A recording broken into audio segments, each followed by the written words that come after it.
Hello, everybody. We'll be starting the lecture now since it's a little bit over Berkeley time. So, hi, nice to meet you. I'm Nemmer. I'm back from the HTML lecture. And today we're going to be going over HTTP, REST, and Postman, which are necessary tools when you're building out the back end of your projects. So to start off, you guys have already learned the front-end fundamentals in HTML, CSS, and JavaScript. That is the front end, and that really is like how you display your website. Whereas now we'll be switching over to the back end, which is more about like saving and managing your data. And that involves using Node.js, Express, which you guys have already learned, as well as a few more helpful tools. So we'll be talking a little bit about HTTP today. HTTP is like the language of the internet, and it stands for Hypertext Transfer Protocol. It allows devices on the internet to communicate with each other to send web pages or something. So for instance, when you guys are going to like Wikipedia, you'll notice that in the front of the URL for Wikipedia, there are the 4 letters HTTP. That is just telling you like that this protocol called HTTP is being run, and it allows your browser to access that Wikipedia homepage. Specifically, how HTTP works is it sends a request to the Wikipedia servers for the details on how that web page is constructed. And then the Wikipedia servers will send back that information, and your computer will then display that Wikipedia page.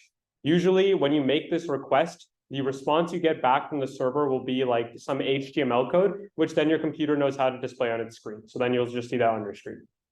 And we'll be kind of going over more on this in depth. So that's pretty much what HTTP is. It just allows 2 devices to communicate. One of those devices is the client side, which is your computer, and the other device is a server, which is all the stuff that contains all the information about like the website and all like the information you need to build that website on your own local device. Cool. So there's a slight difference between HTTP and HTTPS. The difference is just that HTTPS is encrypted. So all the traffic that happens over HTTPS is encrypted. Hackers can't track it versus HTTP, which is insecure. So the default standard right now is HTTPS, which is encrypted. So this difference isn't too big. Don't worry too much about it. You're mainly going to be using HTTPS.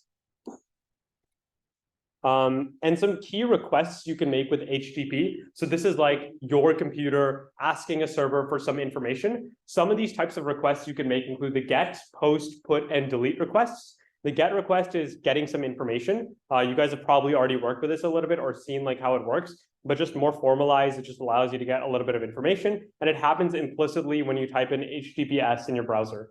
Another type of request you can make is post.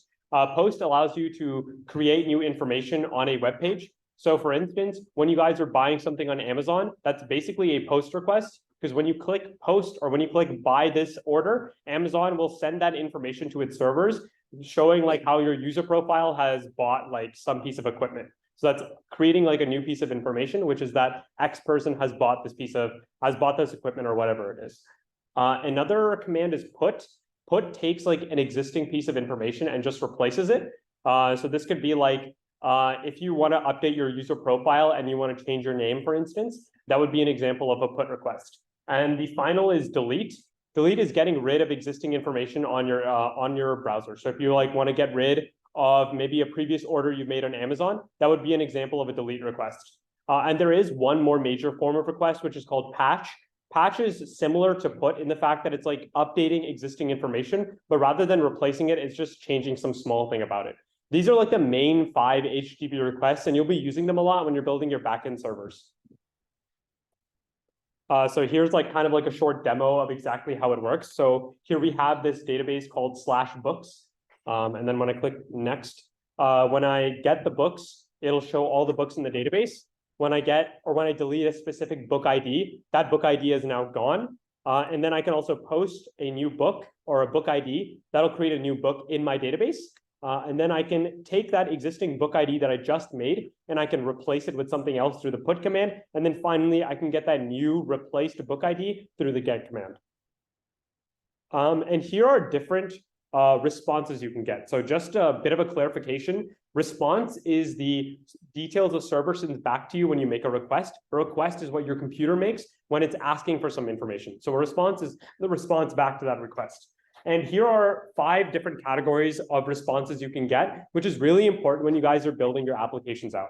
So the first is informational. This isn't super important. In fact, just worry about the ones that have stars next to them. The second is success. This means that your request went through perfectly and all the information you requested is coming back to you in the format you requested. The next is redirection. So think of this like if you looked up http://instagram.com, you would be redirected to the HTTPS version of the website. That's essentially what redirection is. And when you get that response, it'll just tell you, it'll give you like a 300 and it'll tell you that it's redirecting you to this new web page. The next one is client error. This is when you're sending a request, it's a bad request. Some ones that like might look a little bit familiar to you guys include the 404 not found and 400 bad request. So when you guys send a malinformed request, you'll get this message back. So you want to make sure that when you're using APIs, that you want to make the proper requests. Otherwise, you'll get stuff like this back. And the fifth and final category is 5 or 500. This is when the server has some internal issue. So when it's processing your response, it isn't able to deliver it to you for some reason. You'll get a 500, like an internal server error. So those are like the main 5 categories. I would really just mainly worry about 4, which is ones that you'll be mostly dealing with. But sometimes when you have like an error when you're building out your backend, you'll also need to send a 500 internal server error. So that's just like different things you guys need to know in terms of like responses you might get when you're writing out an application. So now we're going to kind of do like a little bit of a demo where I'm going to show you guys exactly what information comes to you when you're making an HTTP request. So here is this curl command, and curl is your machine's built-in way of kind of demonstrating exactly what HTTP requests do. So let me go ahead and just open my terminal. Okay, for some reason it's not letting me. And share screen, desktop. Okay, cool. Terminal. Are you guys able to see the terminal? Okay, cool. So I'm just going to make it a little bit bigger and then increase the size. And you're going to want to use bash for this. There were some issues when I was using a ZSH. Don't worry too much about exactly what that means. But for now, let's just go ahead and make a curl request. So in the slides, we're making a curl request to this website called Pokey API. So I believe it's pokyapi.co. Okay, so then that's not the right URL. So it's https://pokyapi.co.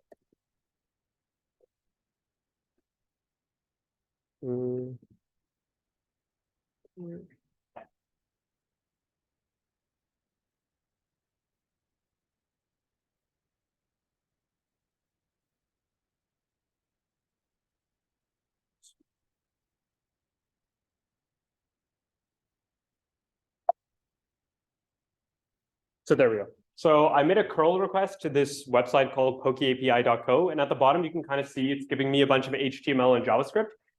Near the bottom, you can see the HTML tag, and then right next to it is the script tags. So this is kind of what happens when you're making an HTTP request. When you're making an HTTP request to a website, it'll just send you all the HTML code so your computer can then display it on your screen. This is why we have like the meta tags and the HTML doc type tags, so that when your computer is processing all this information, it knows how to display that specific, whatever specific website you want.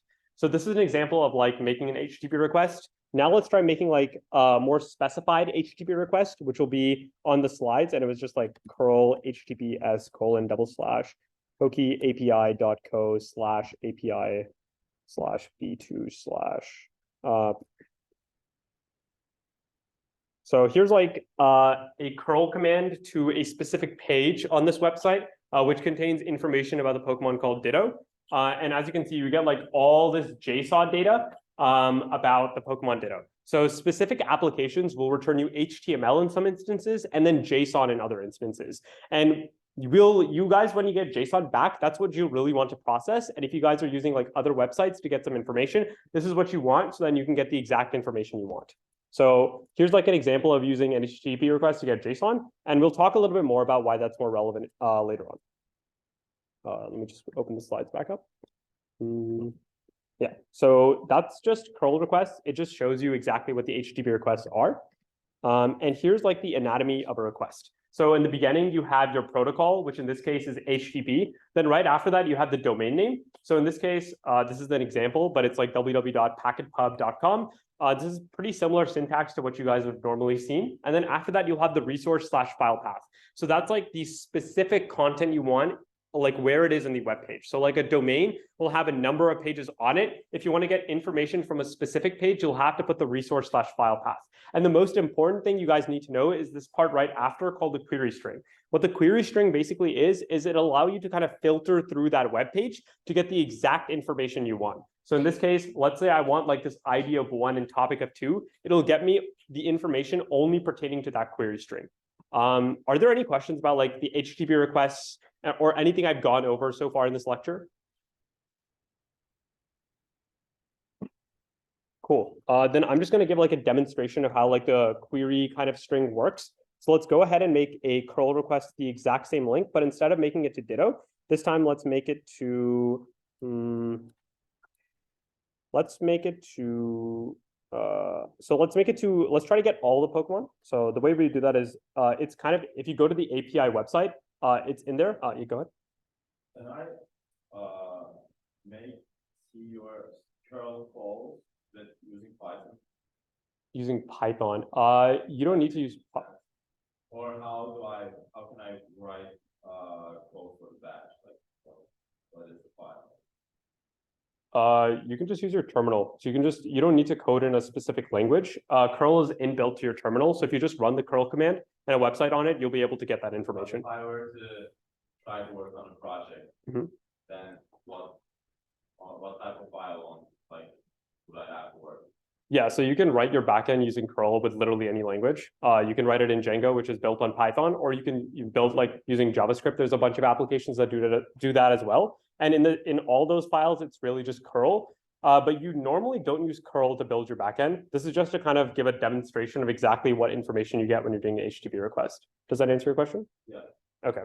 Yeah. So we'll get more into like how to build that out exactly. Oh, what's up?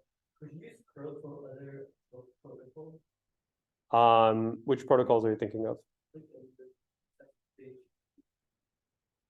Not to my knowledge, but you can use curl to see like what other protocols are happening when you call when you have an HTTP request. But it's mainly, from my knowledge, for HTTP requests, although I'm not 100% sure on that. So were there any more questions before I continue? Cool. Then I'll just like put the query command in. So the query command is when you go to the specific web page, right, and when you put in all these resource paths. So right now I've gone to the /API/v2/Pokemon page. I want to get all the Pokemon, and there are specific commands that'll be in the API documentation on how to do that. But for now, I'll just give you guys the command. It's just limit equals 100,000. And then when I want to have two specific queries at once, I just separate them by like an AND command, and then I put the second query command. So let's go ahead and do that. And boom. So as you can see, I got like all the Pokemon. It's like super long. So I'm not going to go through all of it, but it gives me like JSON objects for every single Pokemon.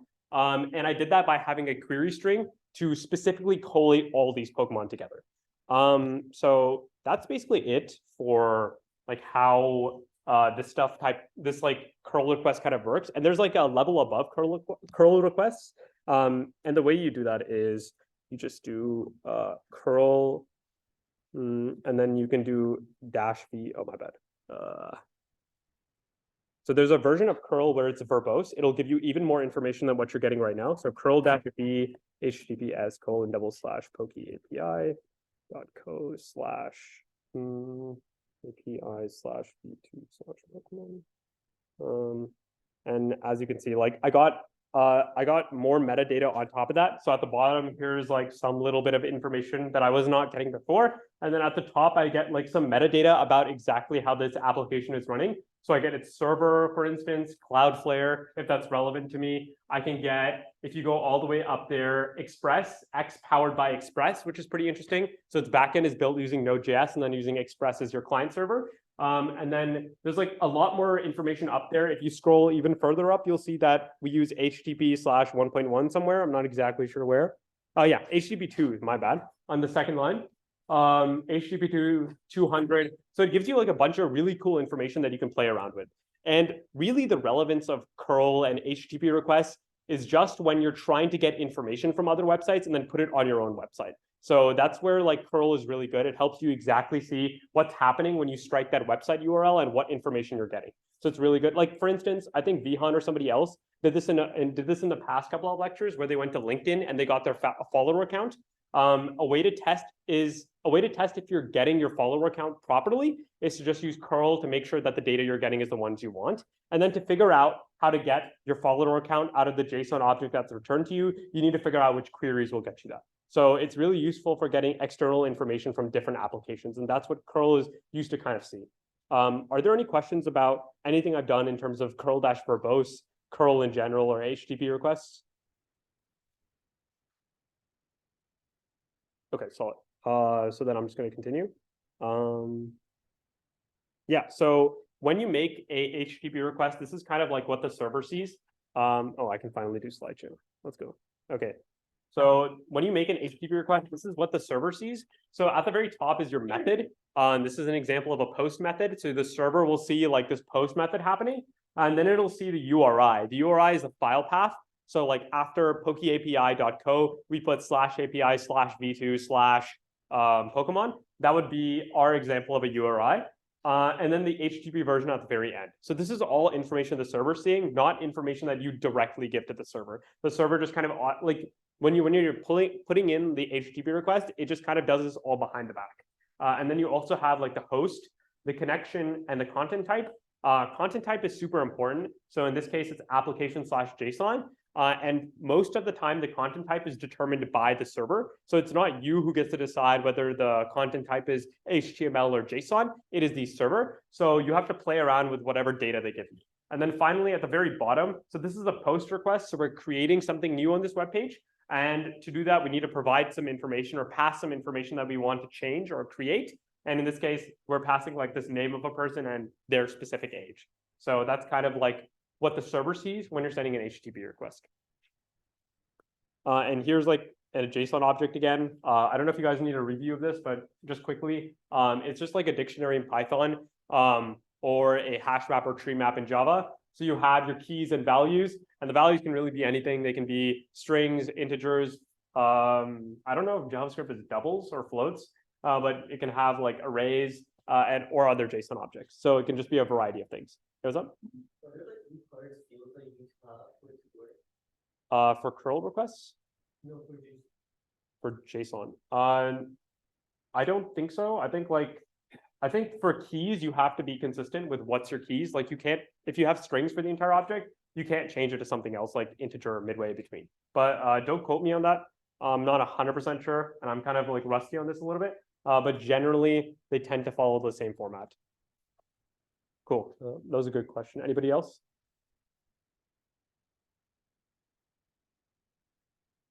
So then just continuing, here's like an example of Axios, which you guys might have worked with in previous lectures. Axios is like a front-end kind of server to get information. And there's an example of a GET request using HTTPS.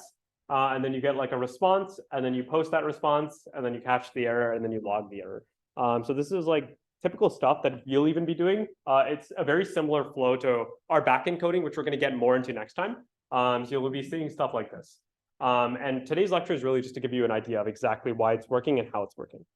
And here's like another example of Axios, and we have a .post command, and we're posting some specific information, and then you get a response, and we log that response and the status code of that response. So that would be like 400, 200, 300, whatever, whether it's a good request or not, we'll get like that information back. And then we'll also catch an error and log the error. So I'm sure you guys have gone through this stuff, but if you guys need like a review, I'm totally more happy to stay on this page. Go ahead. It's like doing the same thing curl is doing. So curl is just doing a GET request. So it would just be doing the same thing this guy's doing. Kind of similar, not 100%, but it is kind of modeled by this. Curl is doing a few more things in the background. This is a little bit more basic example of this, where it's like you get the GET request, and instead of displaying the information which you get, you instead just log out the status code. Curl will just display everything. So curl is a little bit more verbose, but this, I think, models it way better than this post command, because post is creating new information, GET is just getting the information. Good question. Anyone else? Cool. And here's like kind of the flow of HTTP requests. So first you have your HTTP request, which originates from your computer. Then you move on to the routes. These routes are predefined in your computer, and they direct where the HTTP request goes. So for instance, if you need to have like a specific field for a GET request, for POST requests, for all these different types of requests, and those are the routes. Those are like defined in your routes. And then it goes to your controllers, which dissect your HTTP request. So if it has like queries in it, it takes the resource and file paths and then determines exactly where you want to get that data from. And then it'll go to the models, which are connected to the databases, and the databases store all the information. And then once it reaches like the models, they'll tell the database to get this specific information. They'll get that information and then send it back through the controllers to you. And in this case, it's being sent in the form of HTML, but that's not always the case. And then here's like another diagram to give you an even better example. So the first two steps are the same. It then moves on to services. So for this, I'll just kind of give an example so it makes a little bit more sense. So let's say you're using Google Maps and you want to find like the address of a specific restaurant, like let's say Toss Noodles. So you go, and that'll be like a service of Google. So once you like type in Toss Noodles into the search bar, that'll go into the services area, and then it'll collect like a bunch of information. First, it'll send a request to its database for the address of Toss Noodles to display on the page. And then it might request a few images related to Toss Noodles to display on the page. And then it'll also go to like an external API. If it wants to get like the stars of Toss Noodles, it'll go to that external API. Let's say it's Yelp. It wants to get some information from Yelp. It'll go to Yelp and ask for how many stars this place, how many reviews are there, what do the reviews look like? So that's kind of like an example of exactly how an HTTP request works in like a popular application. Are there any questions about exactly what's going on here or anything I've said in the past? Cool. And here's like kind of a file structure you'd have when you're making your backend. So as you can see, you have like each specific container kind of separated into different chunks. And at the very top, you have your app.js. I'm sure you guys have seen this a few times before. This is mainly where your like React stuff goes in. And then you have like API routes, config, loaders, models, which we just talked about, services, which we just kind of talked about. Those are the things that handle where everything's going and where it's going. And then if it needs to call anything from outside, that's what it's doing. Then you also have subscribers and scripts. The main ones we'll mainly be using next time is like config and loaders. So I won't worry too much about the rest of them, but they're good to know, especially when you're working on bigger backend projects. And our last kind of part of this lecture is going to be REST API. So REST stands for Representational State Transfer. And it's basically just an idea of how APIs should be structured and formatted. It's an architectural style. And then the second part of this word is API. I haven't explained this very well, so I just want to make sure I clear this up right now. API stands for Application Programming Interface. And when people are building their applications, they need a way to connect it to other applications. So like, let's say like LinkedIn knows that other people might want to use the data that users have in their profiles in some sort of way. They might build an API on top of their application so that external third parties can still use LinkedIn to do some cool data manipulation or do something cool. So often big applications will build APIs on the side so other applications can talk to them. The API is just meant for two separate applications to talk to them. And you can have an API just talking to like your front end. That'd be an example of an API as well. That'd be like your front end talking to a back end. So you can think of an API kind of like a phone. It allows communication between two separate applications to be possible. So when you're building your backend, that's an API between your front end and your backend. And then when you're building an API so that other people can use your application and can use your data, that's also another example of an API. And an API is also where all your get commands, post commands, all that stuff is defined. So that is where you define what information other people can get from your website, from like a third-party application. That's where all that stuff is defined. And if you guys have ever used an API before, you guys will maybe get what I'm talking about. And then you guys can also like look up exactly what's going on there as well on your own. There's like a ton of APIs online. The Spotify API is a very popular one. If you get the chance, I would just like read through the documentation to kind of understand how they work. But all they're doing is providing information from one application to the other. Are there any questions about like REST APIs or APIs or any other questions? What's up? Yeah, like in general, APIs, REST APIs, or REST APIs is a type of API. So it's like an idea of how APIs should be made. yeah, and like are usually APIs REST APIs? Yeah, most of them are APIs, or sorry, most most APIs are REST APIs. That is the industry standard, but there are like a few more different architectural styles. We're just gonna be going over REST API for today though. So there are like 6 main categories that REST APIs need to meet. And it's important you guys know this so that when you guys are working on your project, you guys know how to work with APIs in case you're using them at all on your website in some sort of way. So the 6 main categories are the first being client server. This basically means that no matter what device you use and no matter what platform you use, you should get the exact same information every single time from like a GET request or a POST request or the API in general. That information should be the same regardless of what platform you're on.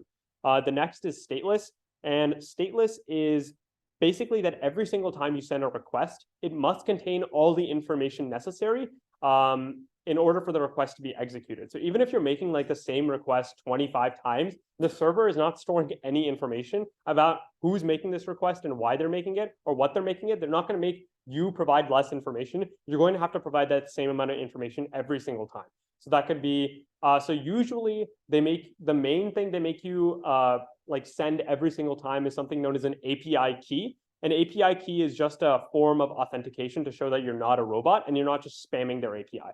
So a big like kind of issue that APIs deal with is people just spamming their APIs. Like a bot can just spam their API over and over. And the way they make sure that you're a legitimate human is they make sure you get an API key by connecting it to your email or to your name or to some form of authentication. And they also give you like a limit on how many API requests you can make. And then there's also ways to set it so that APIs can only be accessed by certain devices and certain IP addresses. And that'll be something far more relevant in next week's lecture, but just know this just to kind of get a better understanding of APIs. The next kind of key tenet of REST APIs are that they need to be cacheable. Cacheable basically means like storing a little bit of information on your device. So for instance, if I keep making this request that 1 + 1 = 2, that GET request or that information is never going to change. So sometimes servers may like cache a little bit of information onto our devices so that when we continuously make that request, it doesn't have to keep going all the way to the server and back, especially if some information will never change. This could be like maybe in some applications, they don't allow you to change your username. So instead of storing like a person's username on the server, what they can do is when you're making an account for that website, they can store that username on your device. And it's just like a small smidgen of data. So it'll be like stored as a cookie or something on your browser. And then whenever you open the browser and you log onto the device, it'll just automatically display your username. So some information that never changes, you can just cache it locally onto a person's device. And REST APIs require that you mark your data as uncacheable or cacheable. That's pretty much it for cacheable. The fourth part is uniform interfaces. And what that basically means is that all structures of APIs should be relatively similar so that we, as people who are using these APIs, can understand it and work with them. That's pretty much it. It's not too complicated. And the fifth is like layered systems. The way I like to think of this is like abstraction. So you have different layers to the API and the user should not be able to see like the bottommost layer. They should not be able to look at the code and see, oh, this is what's going on. Instead, there should be some level of abstraction so that when I'm using the application, I just get to use the requests and the commands they have without thinking too much about how the code is written. So that's another central tenet. And then they also want layers to be separated. So there's different layers to your API and you don't want like layer number 2 talking to layer number 5.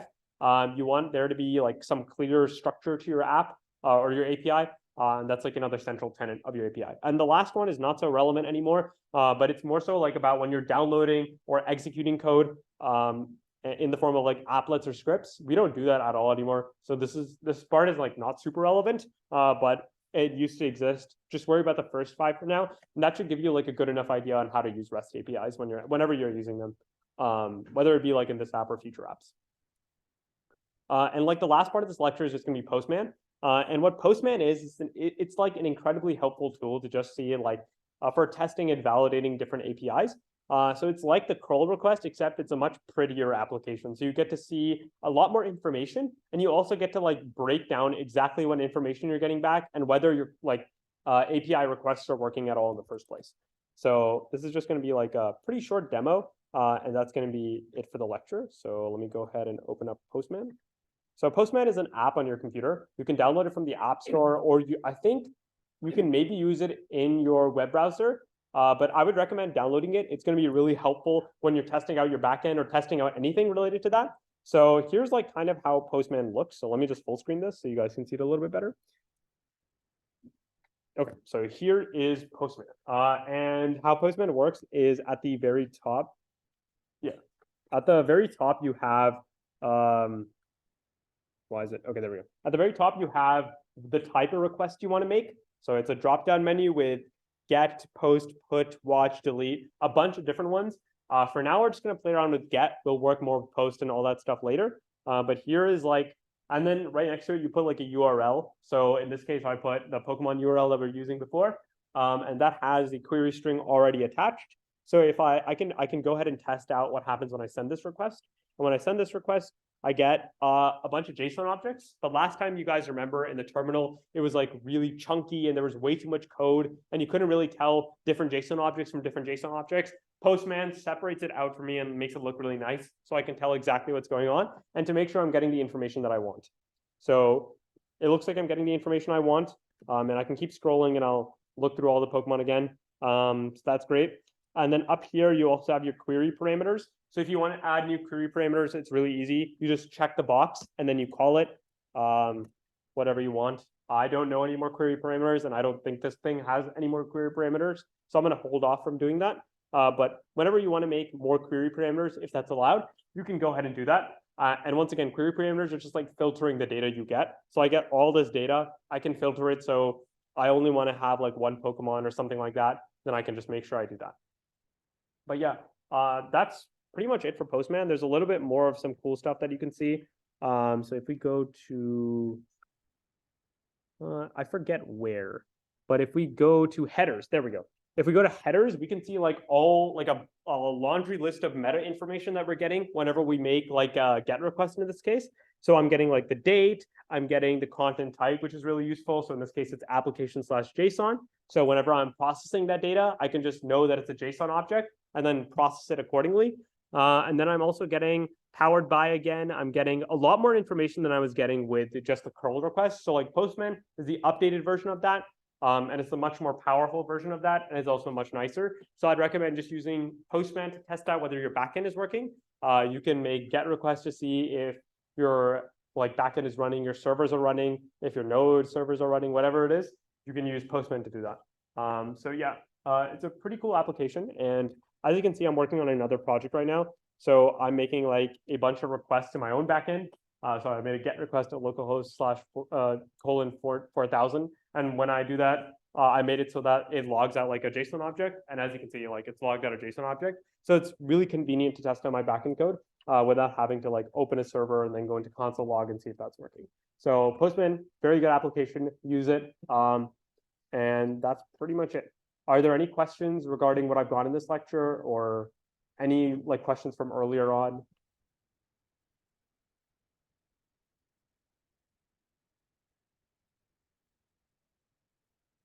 So yeah, well, if there are no questions, I'm just going to put up the secret word and you guys can go ahead and just put it into the attendance form. So the secret code for today is midterm, because I have a ton of them. So go ahead and just like put that in. Yeah. And then we're also doing homework 5 checkoffs. I'll stick around to like 9:15, 9:10-ish. Yeah, but if you guys want to do like a homework checkoff till then, we can go ahead and do that. Yeah, so if you want to do a homework checkoff, go ahead and go to your computer and just kind of start up your node server, make sure it's all working so that when you get up to me, you can just show me your code is working and do like a few commands so I can check you off.